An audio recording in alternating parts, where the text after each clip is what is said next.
এটা তো আমার অনেক পছন্দ আমার তো গাড়ি একটু চালায় ইচ্ছা করে ওকে আচ্ছা ঠিক আছে যাও আসো আসো সরি আসো তোমরা শুধু এখন কথাই বলতে থাকবা আমার বোনের সাথে একটু কথা বলি না। সেদিন আপ্পি অ্যান্ড ভাইয়া অনেক করে বলতেছিল যেন লাঞ্চটা আমি তাদের সাথে করে একটা ফ্যামিলি টাইম স্পেন্ড করি, আর আমারও সেদিন কোনো সিরিয়াস কাজ ছিল না, সেজন্য ভাবলাম যে ওকে আজকে আপ্পির বাসাতে গিয়ে একদম সকাল থেকে রাত পর্যন্ত থাকবো অ্যান্ড অনেক মজার একটা ফ্যামিলি টাইম কাটাবো, সাথে আপনাদের সাথে একটা সুন্দর ফ্যামিলি ব্লগ শেয়ার করতে পারবো। আই হোপ আজকে ব্লগটা আপনাদের কাছে অনেক বেশি ভালো লাগবে। সো হ্যালো ভিউয়ার্স, আসসালামু আলাইকুম, welcome back to my channel beauty blogger Purna. আশা করছি সবাই খুব ভালো আছেন, আমি আলহামদুলিল্লাহ ভালো আছি। আজকের দিনটার শুরু খুবই বাজেভাবে হয়েছে। একদম ভোর সকালবেলা থেকে আমার বাসাতে কারেন্ট ছিল না। আমি তো ফার্স্টে ভাবছি এমনিতেই কারেন্ট শেষ, বাট পরে দেখলাম যে না, আমার মিটারে টাকাই শেষ হয়ে গেছে। পরে আমি সবসময় বাসার নিচে যে দোকানটা থেকে রিচার্জ করি কার্ডটার, ওই দোকানে নাকি রিচার্জ অফই করে দিছে। এরপর আমি 4-5টা দোকানে গেলাম পায়ে হেঁটে, ওই সব দোকানে একটারও মানে কার্ডের রিচার্জ ছিল না আর কি, সো করতে পারছিলাম না। পরে অনেক দূরে একটা জায়গাতে গিয়ে আমি রিচার্জ করে নিয়ে আসলাম। তো সকাল সকালে খুবই বিধ্বস্ত ভাবে আমার দিনটা শুরু হলো। একে তো কারেন্ট ছিল না ভোরবেলা থেকে, তার উপর আবার এরকম 1 ঘন্টা স্ট্রাগল করার পর আমি কার্ড রিচার্জ করতে পারছি। পরে ফাইনালি বাসাতে আসলাম,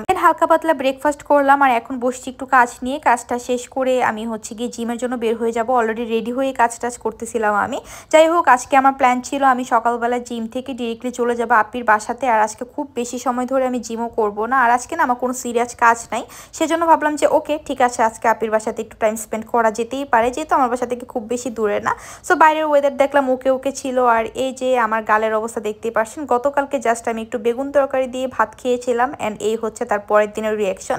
মানে আমার এত এক্সট্রিম লেভেলের অ্যালার্জি সেটা বলে বোঝাতে পারবো না। আর আমার যে জিনিসগুলো অনেক বেশি পছন্দ, ওই জিনিসগুলোতেই আমার অনেক বেশি অ্যালার্জি থাকে। মানে কি আর বলবো, দুঃখের কথা, সামনে একটা স্পেশাল দিন, আর এর আগেই হচ্ছে গিয়ে আমার স্কিনটা এরকম হয়ে যাচ্ছে। কপালের নাম গোপাল হলে যেটা হয়। আর বলতে না বলতে দেখতেই পারছেন আমি হালকা খাওয়া দাওয়া করে বের হয়ে গেলাম এখন জিমে যাওয়ার উদ্দেশ্যে। আর যাওয়ার সময় দেখলাম অনেক বেশি রোদ, যদিও এই টাইপের ওয়েদার ভালো লাগে, বাট দুপুরবেলা জিম করলে না এরকম রোদ থাকলে একদমই ভালো লাগে না। সো আমি মোটামুটি 1.5 ঘন্টার মতো জিম করলাম। আজকে আমার যোগা ক্লাস ছিল, সো যোগা ক্লাস সম্পূর্ণ করলাম, আর এখন চলে যাচ্ছে আপ্পির বাসাতে আর কি। আর আপ্পির বাসা যাওয়ার আগে ভাবতেছিলাম কি নেওয়া যায়, আরিশ কি খেতে পছন্দ করবে। পরে মিষ্টির দোকান সামনে পড়লো, ভাবলাম যে ওকে একটু মিষ্টি নিয়ে যাওয়া যাক। আর এখান থেকে আমি ডিসাইড করতে পারতেছিলাম না যে কি টাইপের মিষ্টি নিব। আমার যে টাইপের মিষ্টি পছন্দ, ভাইয়ারও কিন্তু ওই টাইপেরই মিষ্টি পছন্দ, বাট ওই টাইপের মিষ্টি আবার আপ্পি খায় না। মানে ছানার যে মিষ্টি বা কাঁচাগোল্লা, এই টাইপের মিষ্টিগুলো কিন্তু সবচেয়ে ভালো হয়, বাট এই মিষ্টিগুলো আপ্পি খায় না। তাই আমি আমার পছন্দ মতো 2 টাইপের মিষ্টি নিয়ে নিলাম। আর তো এখন যাচ্ছে আপ্পির বাসাতে, জিম থেকে ডিরেক্টলি চলে যাচ্ছে আপ্পির বাসাতে। অ্যান্ড অনেক টায়ার্ড লাগতেছিল। আর এই দুপুরবেলা জিম আমার অ্যাজ ইউজুয়াল করা হয় না খুব বেশি, কারণ অনেক বেশি টায়ার্ড লাগে, প্লাস অনেক বেশি গরমও থাকে। আর এই তো আপ্পির বাসাতে চলে আসছি। আমি অনেক বেশি হ্যাপি ছিলাম যে ইয়েস, আজকে অনেকদিন পর অনেকক্ষণ সময় আমি থাকতে পারবো। নর্মালি আপ্পির বাসাতে যতদিনে আসছি আমার 2-3 ঘন্টার বেশি থাকা হয় না, বাট আজকে আমি একদম প্ল্যান করে আসছিলাম যে আমি একদম সন্ধ্যার পর তারপর আমি আমার বাসাতে যাব, যেহেতু আমার বাসাতে গিয়ে খুব বেশি একটা কাজ নাই।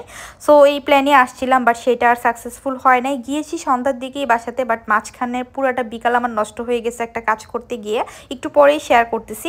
বাই দ্য ওয়ে, আজকের ব্লগটা কিন্তু আমার জন্য অনেক বেশি স্পেশাল, কারণ আমি আমার আরিশ পাখির সাথে অনেক টাইম স্পেন্ড করতে পারছি, এটাই আমার কাছে অনেক বেশি। কারণ আগে আরিশ যখন চিটাগংয়ে থাকতো অ্যান্ড আমি থাকতাম ঢাকাতে, আরিশের মানে একটা মানুষের খাবার খেতে ইচ্ছে করলে যেরকম ক্রেভিংস হয় না তার প্রিয় জিনিসটা, আমার এরকম আরিশের প্রতি একটা ক্রেভিংস ছিল যে ইস যদি একটু দেখতে পারতাম, ইস যদি একটু আদর করতে পারতাম, যদি এটা এনে একটু খাওয়াতে পারতাম। সো প্রায় সময় দেখা যেত যে ওর জন্য আমি টুকটাক একটু খাবার পাঠাতাম, আর ওইভাবে না মানে মন থেকে স্যাটিসফ্যাকশন আসতো না আমার। আর এখন তো আলহামদুলিল্লাহ সে আমার সাথেই আছে, আমার যখন মন চায় তার সাথে আমি দেখা করতে পারছি, তার বাসাতে গিয়ে আমি টাইম স্পেন্ড করতে পারতেছি, তার ইচ্ছা হলে সে আবার আমার বাসাতে এসে টাইম স্পেন্ড করতে পারতেছে, সবকিছুর জন্য আলহামদুলিল্লাহ। আর এই যে দেখেন আপ্পি আজকে কত কিছু রান্না করেছে, আর সবগুলা খাবার কিন্তু আমার পছন্দের খাবার। এখানে লেয়ার মুরগি ছিল, তারপর আমার পছন্দের একদম আমি যে টাইপের সবজি পছন্দ করি ওইরকম ভাবে সবজি রান্না করেছে, বেগুন ভর্তা, ঢেঁড়স ভাজি, অ্যান্ড আমার পছন্দের কাঁঠালের দানার যে ভর্তাটা হয় সেটা। সো এই তো এই ছিল আপ্পি রান্না বান্না, আবার পোলাও রান্না করেছে। সো আমরা এখন সবাই মিলে খুব মজা করে খাওয়াটা খাবো। অ্যান্ড আমারও প্রচন্ড ক্ষুধা লেগে গেছিলো, কারণ আমি সেই সকালবেলা ব্রেকফাস্ট করে জিমে গেলাম। আর এমনিতেও প্রপার ওয়ার্কআউটের পর কিন্তু অনেক বেশি ক্ষুধা লাগে। সো ইচ্ছে মতো মজা করে খাবার খেলাম। অ্যান্ড আপ্পির প্রেশারে একটু বেশি ভাত খেয়ে ফেলছি, যেটা অনেক বেশি প্যারা হয়ে গেছে পরবর্তীতে আমার জন্য। অ্যান্ড খাওয়া দাওয়া শেষ করার পর আমি একটু রেস্ট নিচ্ছিলাম, আরিশের সাথে টাইম স্পেন্ড করতেছিলাম। আর এই যে আরিশ আর আমি একটু দুষ্টামি করতেছিলাম। আচ্ছা, আপনারা যারা আমার রেগুলার ভিউয়ার্স আছেন তারা বলেন তো এখন কয়েকদিন পর পর আপ্পিকে আরিশকে আমার ব্লগে একদম সচরাচর দেখতে পেয়ে আপনাদের কেমন লাগে। যাই হোক এখানে হচ্ছে ভাইয়া আমাকে অনেকগুলো কোল্ড ড্রিঙ্কস দিয়ে দিচ্ছে অ্যান্ড আমি তো এতগুলো খাবো না, যেহেতু আমি অ্যাভয়েড করতেছি কোল্ড ড্রিঙ্কস স্ট্যান্ড। এখানে আমি আরিশকে হচ্ছে গিয়ে একটু পাম্পটি দিয়ে খাওয়াচ্ছি আর আপনি বলতেছিল ঠান্ডাটা দিস না। আর এই যে দেখেন যেটা বললাম যে আমি আর প্রপারলি টাইম স্পেন্ড করতে পারি না, এখন আমার কাজের জন্য একটু বের হয়ে যেতে হচ্ছে, আমার বিজনেসের ছোট্ট একটা কাজ ছিল, সেটার জন্য একা কেন যাব, ভাইয়াকে নিয়েই পরে বের হয়েছি। আর আমার আরিশ পাখি হচ্ছে গিয়ে উপর থেকে আমাদেরকে টাটা দিচ্ছিল, ওকে অনেক কষ্ট করে আমি বুঝে আসছি যে আমরা মাত্র কয়েক মিনিটের জন্য যাচ্ছি, আমরা আবার আসতেছি। আর এই যে কাজ শেষ করে চলেও আসলাম, বাট এখানে কিন্তু মোটামুটি আমার পুরোটা বিকালই শেষ হয়ে গেছে। আমি ভাবছিলাম আধা ঘন্টার মধ্যে শেষ হয়ে যাবে কাজ, বাট পরবর্তীতে সেটা 2-2.5 ঘন্টার মতো সময় লাগছে। অ্যান্ড আমার অবস্থা, ভাইয়ার অবস্থা পুরোই খারাপ। ভাইয়ার আবার আরেকটা জায়গাতে যাওয়ার কথা ছিল, ওইটাও একটু ডিলে হয়ে গেছে আমার জন্য। তারপর সন্ধ্যার মধ্যেই আমি চলে আসছি আবার বাসাতে। আর এখন তো আরিশ আমাকে ছাড়বেই না, তার সাথে এখন আমাকে ফুটবল খেলতেই হবে। আর ওর সাথে এখন আমি মজা নিচ্ছিলাম যে আমি এটা নিয়ে যাবো, ওইটা নিয়ে যাবো। আর বাইদেও আজকে কিন্তু আরিশ পাখি আমাকে ব্লগ করে দিয়েছে, একটু পরে আপনাদেরকে দেখাচ্ছি। আর সে এখানে বলতেছিল সে তার জীবনে যত খেলনা আছে সব কিছু আমাকে দিয়ে দিবে, অ্যাজ ইউজুয়াল একটু খাতিল হলে যেটা বলে আর কি। সো এই তো আরিশের সাথে একটু খেলতেছিলাম, একটু রেস্টও নিচ্ছিলাম, আবার আমি আমার বিজনেসের কাজও করতেছিলাম, অনেক মেসেজ ডিল করতেছিলাম। তারপর আরিশের সাথে খেলাধুলা শেষ করে একটু বাপি আম্মুর সাথেও কথা বললাম। আমি আর আপি যখন একসাথে থাকি, আপিরা ঢাকায় আসার পর যতটুকু সময় আমি আপি আর আমি একসাথে থাকি না কেন, আমার বাপি আম্মু অনেক বেশি হ্যাপি হয়ে যায়। আর এই তো এখানে এই ব্লগটা কে করে দিচ্ছে বলেন তো? এই ভিডিওটা আমাকে আমার আরিশ পাখি করে দিয়েছেন, বলতেছিল খালামণি তুমি আমার গাড়িটা চালো, আমি তোমাকে ভিডিও করে দিচ্ছি। এই ভিডিওটা আপনাদের সাথেও শেয়ার করে দিলাম।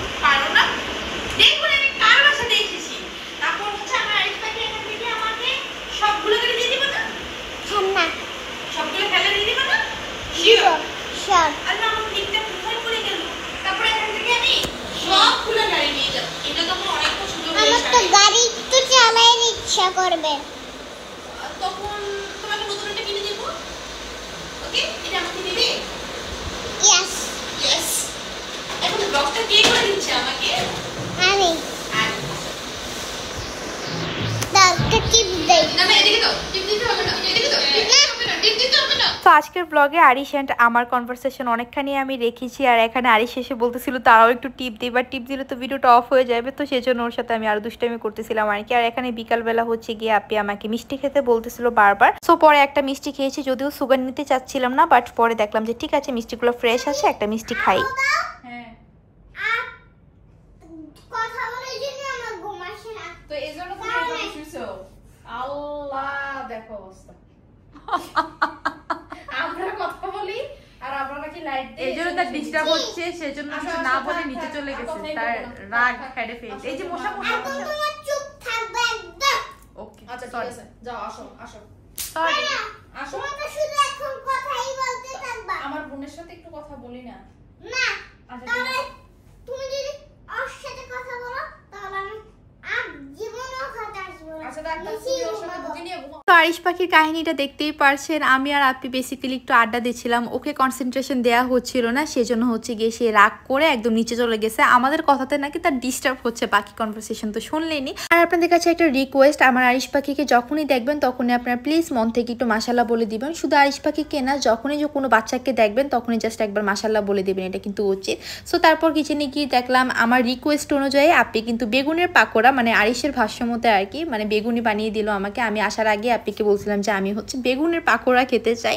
সো সন্ধ্যার দিকে আপি বানিয়ে দিল, আর এটা এত মজা হয়েছে, এত ক্রিস্পি ছিল, আমি তো একসাথে 5-6টার মতো খেয়ে ফেলছি। আর নাস্তা করতে করতেও কিন্তু আপির সাথে অনেক আড্ডা দেওয়া হয়েছে, খুব ভালো একটা সময় কেটেছে। বাট বিকালবেলা যদি আমার বিজনেসের ওই কাজটা না থাকতো তাহলে আরও একটু বেশি সময় দিতে পারতাম আরিশ পাখিকে। যাই হোক, তারপর আরিশকে এখন আবারও আমি হচ্ছে ভুলভাল বুঝিয়ে চলে যাচ্ছি যে আমি হচ্ছে গিয়ে একটু আমার ব্যবসার কাজে যাচ্ছি, আমি একটু পরে আবার চলে আসবো। অ্যান্ড সে সেটা বিশ্বাস করে আমাকে যেতে দিয়েছে, and for the first time সে কান্না করে নাই। তো ছোট মানুষকে না যে কোনো কিছু দিয়ে একটু বুঝ দেওয়া যায়, এই জিনিসটা আমি অনেক বেশি এনজয় করি। আর এই তো এখন আমি চলে যাচ্ছি বাসাতে, আমার এত টায়ার্ড লাগতেছিল, আমার অনেক ঘুম পাচ্ছিল। আর যাওয়ার পরপরই হচ্ছে গিয়ে আমি একটা আরাম করে শাওয়ার নিব, কারণ জিম শেষ করার পরপরই কিন্তু আমি খুব সময় নিয়ে আরাম করে একটা শাওয়ার নিই, যেটা আমার নেওয়া হয় না আর কি।